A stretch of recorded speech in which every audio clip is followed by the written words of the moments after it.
কেন ধৃতরাষ্ট্রকে দিয়ে গীতা শুরু হলো আর কেন সঞ্জয়কে দিয়ে বিশ্রাম হলো? সুধীজন, এই গীতাতেই বলা আছে আপনাকে দুটি জিনিস অর্জন করতে হবে।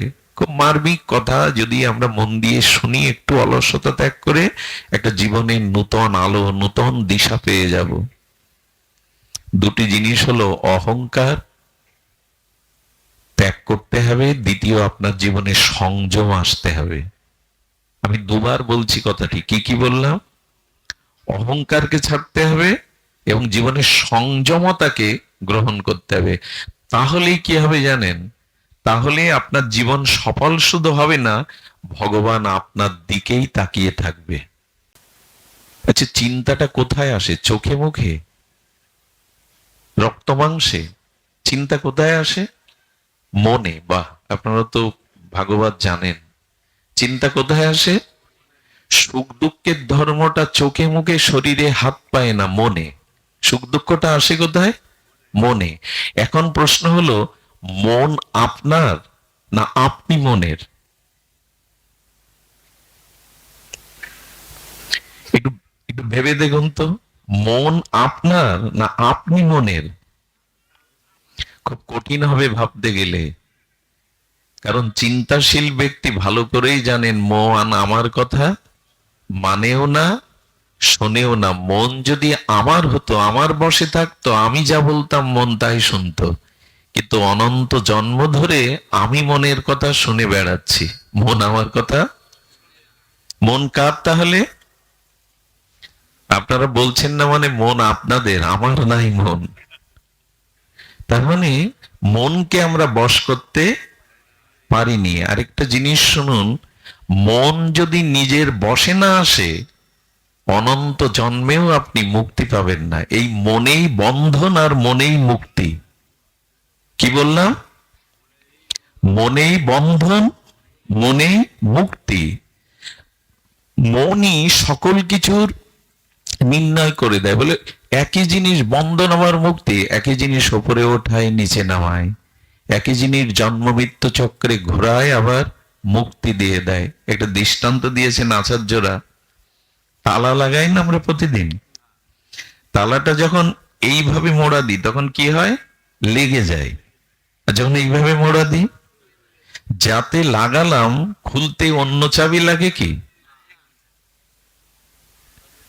যে চাবিতে তালাটা বদ্ধ করলাম, উন্মুক্ত করতে খুলতে অন্য চাবি লাগে কি? বলে বাহ, এটা মজার ভালো, একদিকে দিলে লাগে, একদিকে দিলে খোলে। তেমনি মন আপনাকে মুক্তি দিতে পারে, আবার অনন্তকাল সংসারে বেঁধে ফেলতে পারে। এই মন যতদিন আপনার না হচ্ছে, আপনি মনের হয়ে চলবেন, মুক্তি নেই, কল্যাণ নেই। এই সব সাধন ভজনের মূলে ওই একটাই বস্তু, বন্ধমুত্তৈব ইতি মনঃ। বন্ধন এবং মুক্তির কারণ মন। এ সম্পর্কে আমরা খুব বেশি খবর রাখি না। এখন এই ব্যর্থ চিন্তন আমাদের মনে হয়। ব্যর্থ চিন্তা কি? যে চিন্তা করে কোনো সার পাওয়া যাবে না। সারা জীবন, সারা দিন মান কি চিন্তা করি আমরা? ব্যর্থ চিন্তায় দিন কাটে আমাদের।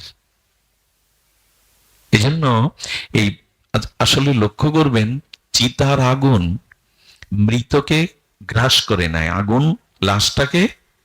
আর ব্যর্থ চিন্তা মানুষের সমস্ত সুকৃতি সৌভাগ্যকে গিলে খায় রাক্ষসের মতো। সমুদ্রে বা নদীতে পড়ে গেলে হাঙর কুমির যেমন চিবিয়ে চিবিয়ে খায়, রাত দিন আমাদের এই ব্যর্থ চিন্তা, ব্যর্থ চিন্তা মানে সৎ বা ভগবত চিন্তা ব্যতীত এই জগতে যত ভোগ বাসনার চিন্তা, অহংকার কামনা বাসনার চিন্তা, এই সবগুলো ব্যর্থ চিন্তা। এই ব্যর্থ চিন্তার জায়গায় যেদিন ভগবত নাম রূপ লীলা চিন্তাটা রাখতে পারবেন, সেই দিন আপনি মুক্তির দুয়ারে যাত্রী হবেন, প্রকৃতি ভক্তির দুয়ারে যাত্রী হবেন। ব্যর্থ চিন্তা আপনাকে হাঙর কুমিরের মতো এই সংসারে কুরে করে খাচ্ছে। সতীজন, এই ব্যর্থ চিন্তা এটি দূর করতে বলা হয়েছে। দ্বিতীয় হলো ব্যর্থ ভাষণ। ব্যক্ত ভাষণ কি জানেন? এখন ওই বাজারে যান, ওইখানে এই যে চায়ের দোকানে সিডি ফিট করা আছে, এক একজন 3-4 কাপ চা খেয়ে ফেলে।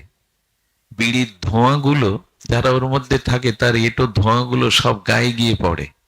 ওইখানে গল্পগুলো কি হয় চায়ের দোকানে, টলের দোকানে, রাস্তার মোড়ে। এই যে ব্যক্ত ভাষণ মানে কি, বিষয় কথা আলোচনা করা। মানুষের এমন একটা অভ্যাস হয়ে গেছে, বাড়িতে তার কথা, তার মানে ব্যর্থ ভাষণ শোনার কেউ নেই। বউ তো শুনতে চায় না, ছেলে মেয়েও শুনতে চায় না। সেই বাড়িতে ব্যর্থ ভাষণ শোনার শ্রোতার অভাবে মানুষ পাড়াতে সম্পর্ক করে, গিয়ে একটু কথা বলা যাবে। পাড়াতে না পেলে বাজারে যায়। আর কোথায় যাবেন? এরপরে নরকে যেতে হবে ওই ব্যর্থ ভাষণের দ্বারা। কথা প্রয়োজন বাদে আন কথা বলবেন না, এটা সর্বনাশের মূল কারণ। 10টা আন কথা বললে তার মধ্যে 2টো পরনিন্দা, পরচর্চা এসে যাবে। আর ওই পাপ থেকে আপনি নিজেকে মুক্ত করতে পারবেন না। মদ্য মাতালও যদি কখনো সাধু কৃপা পায় উদ্ধার হয়, কিন্তু পরনিন্দাকারী, সাধু নিন্দাকারীর কোনো জন্মে উদ্ধার নেই। এগুলো কথার মধ্যেই তো আসে। আর আমরা কেমন চালাক জানেন, যার প্রতি আমাদের ওই যে নিন্দা করা অনেক জন্মের অভ্যাস। তো বলি কি, বিল্লমঙ্গল বাবাজির পাঠ ভালো লাগে, ওনার সবকিছু ভালো, কিন্তু বাংলায় কিন্তু একটা শব্দ আছে জানেন তো, ওনার সব ভালো বলে, মিষ্টি মিষ্টি করে যুক্তি দিয়ে বুঝিয়ে বলে, কিন্তু কিন্তুটা না দিলে হতো না। কিন্তু মানে এই জিনিসটা ওনার আমার ভালো লাগে না। সব ভালো বলে এসে যার যা অভ্যাসটা বেরিয়ে পড়ে। একবার বঙ্কিম সাহিত্য সভায় একজনকে সভাপতি করা হয়েছে, সে আকার মূর্খ, টাকার জোরে ওই স্কুলের হয় অনেক জায়গায়, সব হয় কিনা, তো উনি তো গ্রাম্য আঞ্চলিক ভাষায় কথা বলেন। তো বলেন বঙ্কিম সাহিত্য সভাতে আপনাকে শেষ 2টো কথা বলতে, বলে আমি মাইক ধরেই কথা বলতেই পারি না, আর আমি তো জানিই না বঙ্কিম বাবু সম্পর্কে। বলে আমি শিখিয়ে দেব, আপনি একটা লাইন বলে সবাইকে নমস্কার করে আজকের সভা সমাপ্ত হলো। কি শিখিয়েছে জানেন? বঙ্কিম বাবুর সাহিত্যতে একটা লাইন ওনাকে মুখস্থ করানো হয়েছে, যে ঘন অরণ্য হতে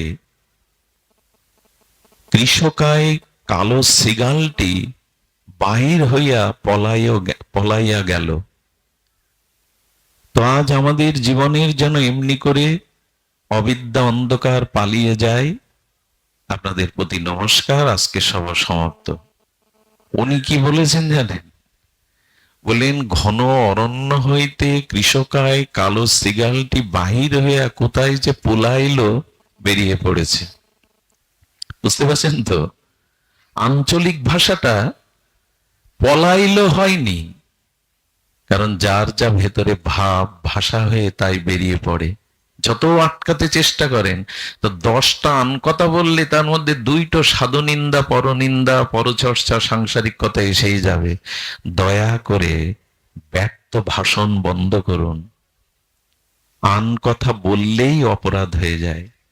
মানুষের সাথে মানুষের শত্রুতা তৈরি হয় কোনো একটা কথায়। ওই যে বলতে বলতে এমন একটা কথা তার প্রতিকূলে চলে গেল।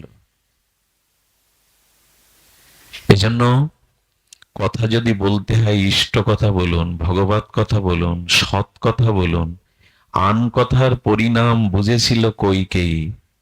মন্থরার কয়েকটা কথা কানে যাওয়ায় অযোধ্যাতে আগুন জ্বালিয়ে দিল। স্বামীর মৃত্যুর কারণ হলো রামকে বনবাসে পাঠালো, নিজেও বিধবা হলো, শুধুমাত্র কয়েকটা আন কথা কানে দেওয়ায়। আর আমাদের রাজ্যে যা হয়, আমার মেজ জামাই ওসি, পাশে যারা এই গল্প শোনে তারা বলে তাহলে বড় জামাই, বড় জামাই তো প্রফেসর, ছোট জামাই নিশ্চয়ই, শুরু হয়ে যায়। এর প্রয়োজন আছে? এই জন্য ব্যর্থ ভাষণ বন্ধ করুন। ব্যর্থ ভাষণ আপনার জীবনের প্রগতিকে নষ্ট করে দেবে। ব্যর্থ চিন্তন, ব্যর্থ ভাষণ, ব্যর্থ দর্শন। আজ পৃথিবীতে মনুষ্যত্বের ক্ষয়, মনুষ্যত্ব মানবতার যতটুকু ক্ষয় হচ্ছে তা একটা কারণে, ব্যর্থ দর্শনে। পৃথিবীর আজ অবক্ষয়ের, মানবিক অবক্ষয়, মনুষ্যত্বের অবক্ষয়, চরিত্রের অবক্ষয়ের মূল কারণ হলো, প্রায় 80% কারণ হলো ব্যর্থ দর্শন। আপনি যা দেখেন তার প্রভাব আপনার মনে পড়ে। শিখলে কোথায়? দেখলাম যেথায়। কি দেখি আমরা সারাদিন? খুব ভালোই জানি যে আমরা কি দেখি। আপনাদের মনে পড়ে ভাগবতে অজামিলের কথা শুনেছেন না? ইনি যাজ্ঞিক ব্রাহ্মণের পুত্র, হোম করেন, বেদ পাঠ করেন, বিবাহ করেছে, ছেলে মেয়ে আছে, পিতামাতা আছে। হোমের কাঠ জঙ্গলে জোগাড় করতে গিয়ে এক বেশ্যা পতিতার সাথে এক পুরুষের অশ্লীল দৃশ্য দেখে ফেলায় তার মনের মধ্যে কাম প্রবেশ করলো। পিতামাতাকে ত্যাগ করে, স্ত্রী ত্যাগ করে, সেই পতিতাকে বিয়ে করে চুরি, ডাকাতি, রাহাজানি এমন কোন পাপ কর্ম নেই যে অজামিল করেনি, শুধুমাত্র একটা দৃশ্যের কারণে। আপনি মন্দিরে ভগবানের কি পোশাক পরানো আছে 10 দিন আগে দেখেছেন, আজ বলতে পারবেন না, কিন্তু 10 বছর আগে একটা অশ্লীল দৃশ্য এখন আপনার স্মৃতিপটে আঁকানো আছে। এই জন্য দয়া করে ব্যর্থ দর্শন বন্ধ করুন। এগুলোর এক একটা উপায় আছে, আমি বলে দিচ্ছি। এগুলো আসলে ভাগবত যদি 7 দিন একটা না হয়, তাহলে সিন্ধুতে বিন্দু হয়তো এর এক একটা বিষয় এক এক দিনের পাঠের বিষয় হয়ে যায়। ব্যর্থ দর্শন কি করে বন্ধ হবে? দ্বিতীয় শুনুন। চতুর্থটা হলো, আমরা কি বললাম? ব্যর্থ চিন্তন, ব্যর্থ ভাষণ, ব্যর্থ দর্শন, ব্যর্থ ভ্রমণ। আমরা এই যে ভ্রমণ করি, বেড়াতে বের হই, কোথায় যাই আমরা? সেখানেই যাবেন যদি প্রকৃতির মাঝে যেতে পারেন, কোন নদী বা পাহাড়ের কাছে যেতে পারেন, যদি কোনো একাকী সাগরের তীরে দাঁড়াতে পারেন, যদি কখনো আকাশকে, নক্ষত্র তারকা খচিত আকাশকে যদি অনেকক্ষণ অবলোকন করতে পারেন, বলেন এই এই ভ্রমণগুলি আপনার দার্শনিক বিচার এনে দেবে। ভ্রমণ করবেন কিন্তু এমন জায়গায় নয়। কি অবাক কাণ্ড জানেন? অনেক ধনীরা সপ্তাহে একদিন ছুটির দিন দামি হোটেলে ওই অখাদ্যগুলো খেতে যায়, ভ্রমণ করতে যায়। ছুটির দিনে যায় কিনা দাদাজি? যায়। কি যায় জানেন? ছুটির দিনে কোনো সিনেপ্লাক্সে, মানে সিনেমা দেখতে, অশ্লীল সিনেমা দেখতে চলে যায়। ভ্রমণ কোথায় করতে হয়? নদীর পাশে গিয়ে দাঁড়ান, প্রকৃতির মধ্যে গিয়ে দাঁড়ান। একবার SM সুলতান, আমাদের নড়াইলের এই বিশ্ববন্দিত চিত্রশিল্পীর কাছে আর্ট কলেজের কিছু ছাত্ররা গেছেন। উনি অবিবাহিত ছিলেন, নিজেকে সুন্দর করে সাজিয়েছেন, একটা শাল ঘাড়ে দিয়েছেন, সুন্দর করে সাজছেন আয়নার সামনে। ছেলেরা বলছে উনি কোথায় সফরে যাবেন? বলেন স্যার এসেছিলাম আপনার সান্নিধ্যে। কোথাও যাবেন আপনি? বলো ফুল বাগানে যাব। ফুল বাগানে যাচ্ছেন আপনি, এভাবে সাজছেন? বলে সুন্দরের কাছে সুন্দর হয়ে যেতে হয়। আজকাল এই যে বৃথা ভ্রমণ, যে স্থানে সিনেমায় গেলে, হোটেলে গেলাম, ভ্রমণ করতে বেরোলাম, পার্কে গেলাম, সেখানে ছেলে মেয়েকে নিয়ে দেখবার মতো পরিবেশ নেই। আজকের অনেক পার্কের যে অবস্থাগুলো হয়েছে, কোথায় ভ্রমণ করতে হয়, যে দৃশ্য দর্শন করলে, যেখানে ভ্রমণ করলে আপনার চিত্ত সাত্ত্বিক বৃত্তি জেগে ওঠে, এই ভ্রমণ করুন। আর একটা কি বাকি আছে? ব্যর্থ ভাষণ, ব্যর্থ চিন্তন, ব্যর্থ দর্শন, ব্যর্থ ভ্রমণ, আর কি যেন?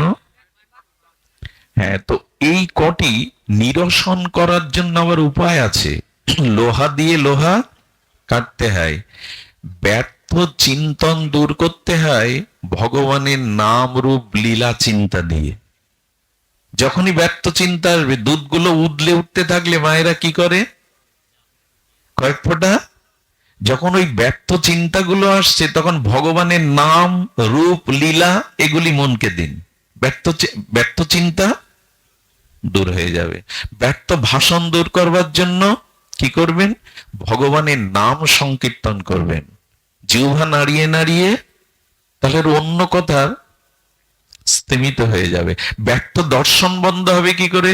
শ্রীবিগ্রহ, ভগবানের সেবিত শ্রীবিগ্রহ এবং শুদ্ধ ভক্তকে দর্শন করুন, তাহলে ব্যর্থ দর্শন দূর হবে। আর শাস্ত্র কথা আলাপন করুন, ব্যক্ত ভাষণ দূর হয়। এরকম ঘুরতে থাকে, স্থির নয়। এরা মূর্খ, এরা জ্ঞান অর্জনের অধিকারী নয়। দৃষ্টি স্থির হতে হয়। কোনো কিছু লক্ষ্যকে তীর বিদ্ধ করতে গেলে কি করতে হয়? লক্ষ্য স্থির, দৃষ্টি স্থির করতে হয়। এই জন্য ঋষিরা ধ্যান করেন। ধ্যানে ছাড়া মন শান্ত হয় না। কেউ দেখবেন একবার বাম পাশে, একবার ডান পাশে, একবার এইগুলো দেখছে, একবার নিচের দিকে দেখছে, জানবেন এই মূর্খ, জ্ঞান অর্জনের অধিকারী নয়। কিছু লক্ষণ আছে, দেখলেই বোঝা যায় আপনি কি, আপনার গতি কি। সুধীজন, এখন অর্জুন গিয়ে পরে কি দেখছেন? দুর্যোধন পা নাচাচ্ছে আর পাত ধুলোগুলো উড়ে কোথায় পড়ছে? গোবিন্দের মস্তক আছে তোর পায়ের কাছে। দেবতারা অভিশাপ দিচ্ছে, বেটা এত অভিমান তোমার, এত অহংকার তোমার, পতন তো তোমারই হবে। অর্জুন গিয়ে দেখছেন গোবিন্দ ঘুমিয়ে আছেন। অর্জুন মাটিতে চরণের কাছে বসলেন। এই দেখুন, সংযম না হলে ভগবানের দৃষ্টি আপনার দিকে কোথায় বসলেন? পায়ের কাছে। একটা কথা হাত জোড় করে বলি, যারা বসে আছেন চেয়ারে বা টেবিলে, আমি আপনাদের কাছে ক্ষমা চাইছি। কাউকে কষ্ট দেওয়ার জন্য বলা না। যাদের শরীরে অসুস্থতা আছে, যাদের বয়স বেশি হয়েছে, যাদের কোনো হাড়ের বা শরীরের প্রবলেম আছে, তারা খাটে শুয়েও ভাগবত শুনতে পারেন। কিন্তু কোনো যুবক, কোনো সুস্থ মানুষ ভাগবতে আসলে তার নিয়ম হলো এই ভাগবতকে, বিন্দাজিকে সম্মান জানানোর জন্য নিচে বসা। এর একটা কারণ বলি। যদি বলে তুমি উপরে বসবে আর আমাদের আদেশ দিচ্ছ নিচে বসার, তুমি তো বড় একটা চেয়ারে বসে, এটা চেয়ার না। এখন এই চেয়ারে আপনি বসে সবসময় ভগবানের কৃপা না হলে, গুরু কৃপা না হলে বলতে পারবেন না কিছু। এই চেয়ারটার নাম ব্যাসপীঠ। এটা বিল্বমঙ্গলের পীঠ না, এটাকে কি বলে? ব্যাস আসন। এটা ব্যাসদেবের সম্মানের জন্য এখানে রাখা, কোনো পাঠকের জন্য নয়। এটা ব্যাস। আর ভাগবত কার লেখা? অপরশীয় বেদ, বেদান্ত, ভগবানের কৃপা শক্তি, ভগবানের জ্ঞান আবেশ অবতার ব্যাসদেবের দ্বারা। অর্থাৎ এই উপরে বসার কারণ হলো ভাগবতের সম্মানের জন্য, ব্যাসদেবের সম্মানের জন্য। নিচে বসার কারণ কি জানেন? তরল বস্তু গড়িয়ে কোন দিকে যায়? উপরের দিকে। রস বা অমৃত বা তরল বস্তু, ভাগবত হলো প্রেম রস, ভক্তির রস, এটা গড়িয়ে কোন দিকে যায়? এই জন্য যারা নিচে বসে তারাই কৃপা পায়। যে দান করে তার হাতটা থাকে উপরে, আর যে গ্রহণ করে নিচে। এই জন্য সুস্থ শরীরে যদি কেউ থাকে, উচিত হলো, আপনারা এখন নামবেন না কেউ, দয়া করে বসুন, কিন্তু উচিত হলো প্রথমে তো বসা উচিত হলো নিচে বসতে হয়। একটা কারণ আছে। আর আপনারা যদি এখানে না আসতেন, এখানে এই আসনে বসাও আমার কোনো সার্থকতা। আচ্ছা, আম বাগানে আমাকে বসিয়ে দিন একা একা, আপনারা কেউ যাবেন না ওখানে, কি করব আমি ওখানে? এই জন্য শ্রোতারাই মহান, শ্রোতারাই সূর্য, আর চন্দ্র হলো বক্তা। সূর্য আলো না দিলে চাঁদ আলো পায় না। অমাবস্যায় দেয় না তাই অমাবস্যা, পূর্ণিমাতে পরিপূর্ণ দেয় বলে পূর্ণিমা। আমাদের এক আচার্য বলেছিলেন, আমি বসেছি চৌকিতে, আমি চৌকিদার, আর যারা জমিতে বসে জমিদার। আপনারাই শ্রেষ্ঠ। যেন নিচে বসে গ্রহণ করতে হয় ভাগবত। আপনাদের মনে পড়ে ব্যাসদেব ভাগবত বলছেন আর নিচে কারা শুনছেন? মনে পড়ে? ভাগবতটা একটু ভালো করে জানুন। যে ধর্মের দীক্ষিত হন, যে সম্প্রদায়ের হন, ভাগবতটা একটু ভালো করে জানুন। আরে ব্যাসদেব ভাগবত বলছেন, নিচে বসে শুনছে ব্যাসদেব, পরাশর, মৃত্যুঞ্জয়ী মহাপুরুষগণ, ব্যাস, বশিষ্ঠ, পরাশর, তারা নিচে বসে শুনছে এই 16 বছরের বালকের কথা। এই জন্য দেখবেন আর্মিদের যখন দরবার হল হয়, ওইখানে তাদের বাম দিকেও তারা সাপ যদি দংশন করে ওরা বামে তাকাতে পারবে না।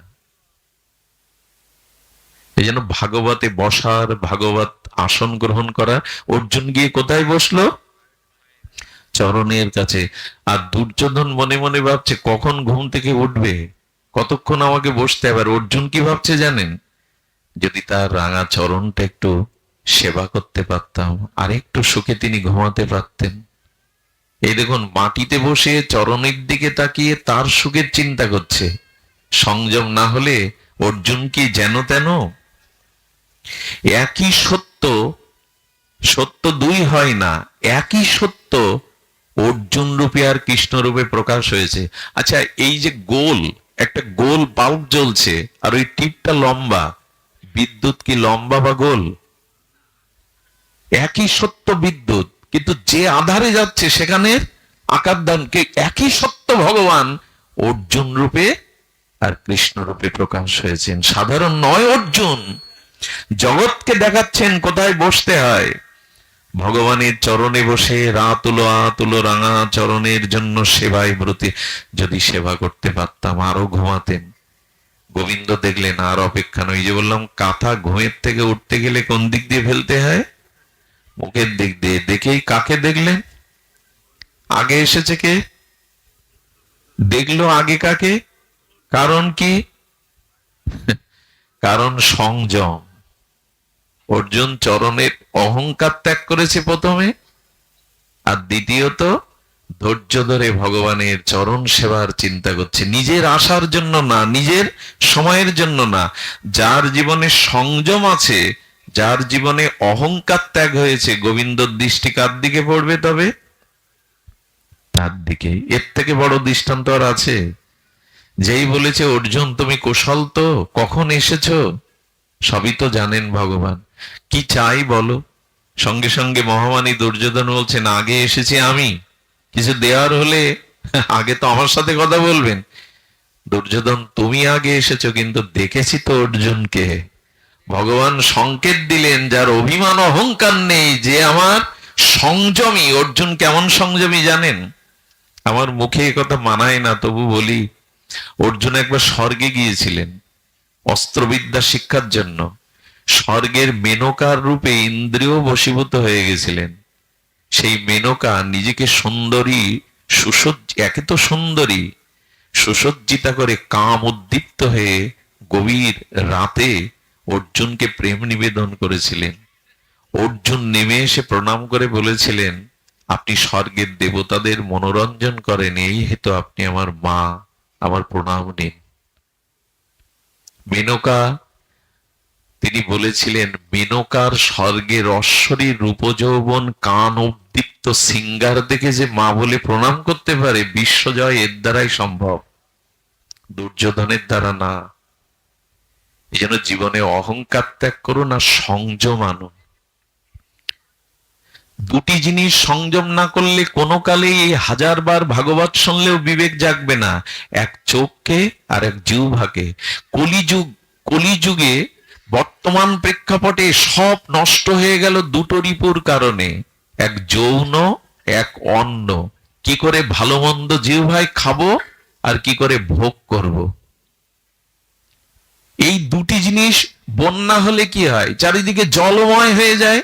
এই দুটি জিনিস পৃথিবীকে ধ্বংসের দিকে নিয়ে গেল। এক ভালো খাওয়ার কোনো সংযম নেই আমাদের, যা মানুষ সর্বভুক হয়ে গেছে। আরে 1 মাস বাঘ যদি উপোস করে থাকে, ওর সামনে ঘাস দিলে খাবে? বাঘের সামনে কোন গাভী মা 1 মাস না খেয়ে থাকলে ওর সামনে মাছ মাংস দিন, খাবে? মানুষ সব খায়, সর্বভুক প্রাণী। জিহ্বার লালসা যে নিয়ন্ত্রণ করতে পারেনি, তার দ্বারা ভজন সাধন নয়। আজ মানুষের রোগের মূল কারণ আহার। আহার শুদ্ধ না হলে, আহার সংযত না হলে আপনি বাঁচতে পারবেন না। সমস্ত রোগের মূল কারণ হলো আহার।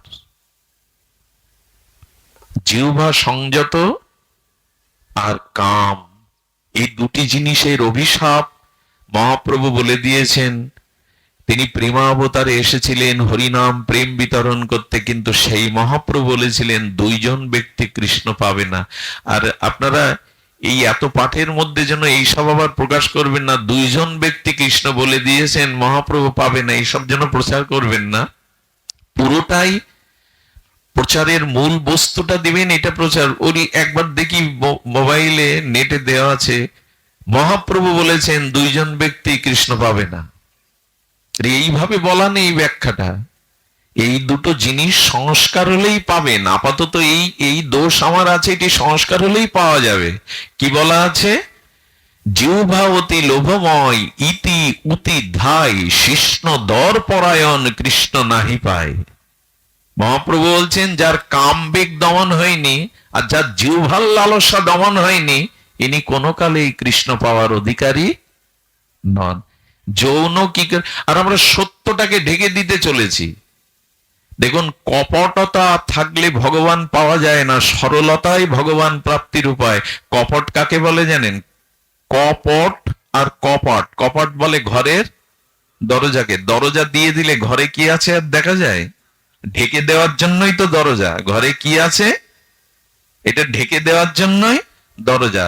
তাহলে কপট মানে ঘরের দরজা। আর কপট যিনি সত্যকে ঢাকতে চান, ইনি হলেন কপট। সত্য ঢাকা কেমন জানেন? চুলগুলো পেকেছে 70 বছর বয়স, এটা তো সত্য। কেন কালি দিয়ে ঢেকে দিচ্ছেন? সত্যকে কেন ঢেকে দিচ্ছেন? তার মানে কি জানেন? আমি সত্যকে স্বীকার করতে শিখিনি। প্লাস্টিক সার্জারি করার কি দরকার? সত্য আপনার চর্ম ঢেলা হয়ে গেছে, রূপ যৌবনে থাকলেও তো বেঁচে থাকতে পারবেন। মাইকেল জ্যাকসন মনে আছে? 50 কোটি টাকা ব্যয় করে প্লাস্টিক সার্জারি করেছিলেন। তার মৃত্যুটাও রহস্যে ভরা। কি করবেন আপনি? সত্যকে কেন ঢেকে দিতে চাইছেন? সত্যকে ঢাকতে না, একে বলে কপট। আর কপট ব্যক্তির দুয়ার বন্ধ হয়ে যাওয়ার ভেতরে ভগবান প্রবেশ করতে দরকার নেই এসবের। ছাড়ো রে মন কপট চাতুরি বদনে বলো। কপটতা ছাড়ো, না হলে ওইখানে হরি বলেও কাজ হবে না। মন আর মুখ দুই হলেই ছেদ হয়ে যাবে। এই জন্য শাস্ত্রে বলছেন সত্যকে ঢেকে কপট বন্ধ করে দিও না, ভেতরে কিছু ঢুকবে না। সুধীজন, সংযম চাই আর অহংকার ত্যাগ চাই।